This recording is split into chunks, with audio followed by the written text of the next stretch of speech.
طالبان کے باقی ماندہ 2000 قیدیوں کو رہا کرنے کا مطالبہ کیا اور بقول ان کے اس اقدام سے طالبان انٹرا افغان مذاکرات میں شرکت پر مجبور ہو جائیں گے۔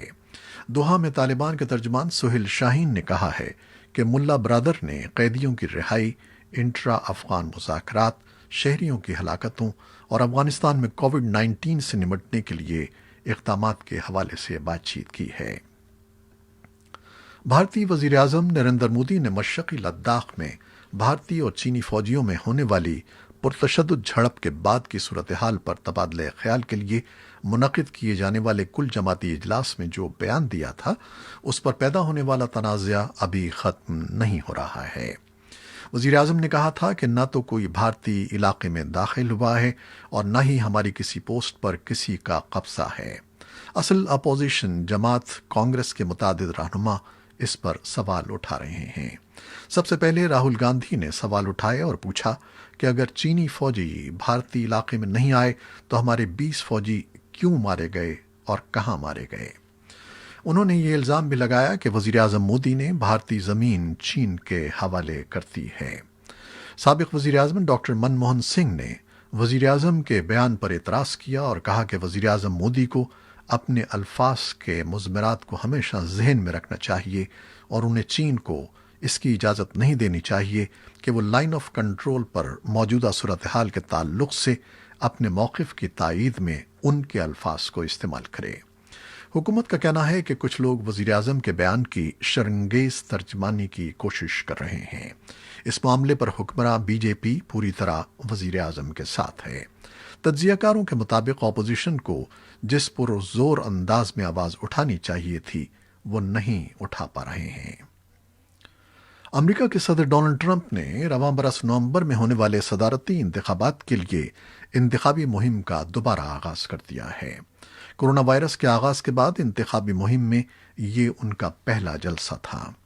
ریاست اوکلاہوما کے شہر ٹلسا میں صدر ٹرمپ کی ہفتے کے شام کو ہونے والے جلسے کا مقصد اپنے حامیوں کو متحرک کرنا تھا۔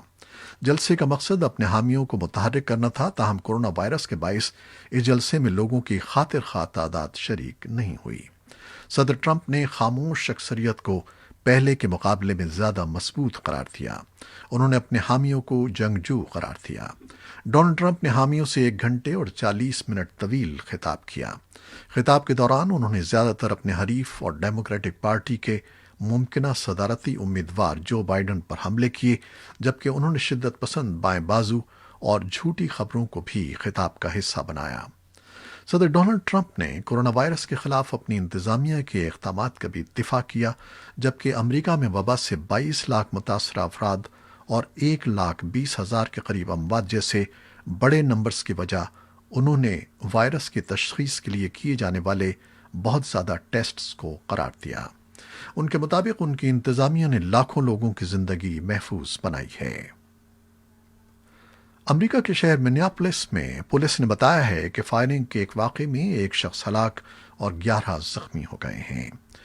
گولیاں چلنے کی وجہ ابھی تک معلوم نہیں ہو سکی اور اس واقعے سے تعلق کے سلسلے میں ابھی تک کسی شخص کو پکڑا نہیں گیا ہے۔ اس سے قبل پولیس کی ایک ٹویٹ میں کہا گیا تھا کہ گولیوں سے زخمی ہونے والے 10 افراد ہسپتال میں ہیں۔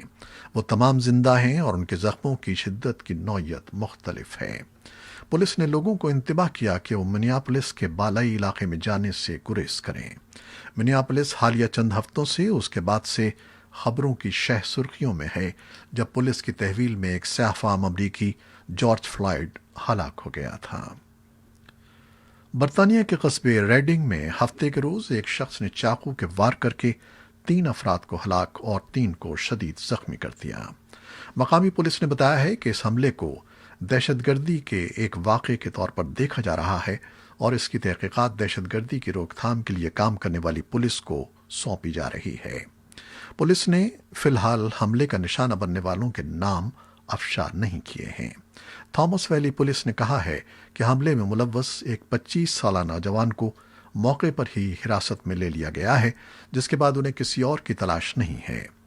عہدیداروں کا کہنا ہے کہ اس حملے کا یقینی طور پر کوئی محرک تھا۔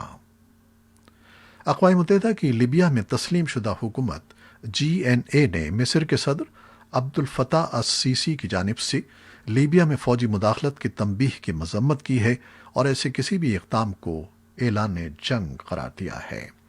لیبیا کی حکومت نے ایک بیان میں کہا ہے کہ لیبیا میں براہ راست مداخلت دشمنی پر مبنی اقدام ہوگا۔ اگر مصر نے ایسا کچھ کیا تو اسے اعلان جنگ تصور کیا جائے گا۔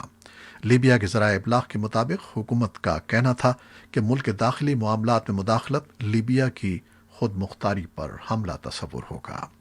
واضح رہے کہ 2 روز قبل مصر کے صدر جنرل ریٹائرڈ عبد الفتاح السیسی نے اندیا دیا تھا کہ اگر جی این اے کی حامی فورسز نے اہمیت کے حامل شہر سرت کی جانب پیش قدمی کی تو مصر لیبیا میں براہ راست فوجی مداخلت کرے گا۔ لیبیا کی حکومت کے بیان میں مزید کہا گیا ہے کہ عبد الفتاح السیسی کی جانب سے ملک میں براہ راست مداخلت یا باغی رہنما، مسلح ملیشیا یا کرائے کے فوجیوں کی حمایت کسی بھی صورت میں قابل قبول نہیں ہے۔ مقامی میڈیا کے مطابق لیبیا کی صدارتی کونسل کے جاری کردہ بیان میں کہا گیا ہے کہ خلیفہ حفتر کی حمایت کرنے والے ممالک ان کی شکست کے بعد اب سیاسی حل اور مذاکرات کی باتیں کر رہے ہیں۔ یہ تھا وہ بلیٹن جو ہم نے فیس بک لائیو پر آپ کے لیے پیش کیا۔ ویب سائٹ اور یوٹیوب پر ہمارا یہ بلیٹن پوسٹ کر دیا جاتا ہے، جسے آپ بعد میں بھی دیکھ سکتے ہیں۔ خالد حمید کو اب اجازت دیجیے گا۔ اللہ حافظ۔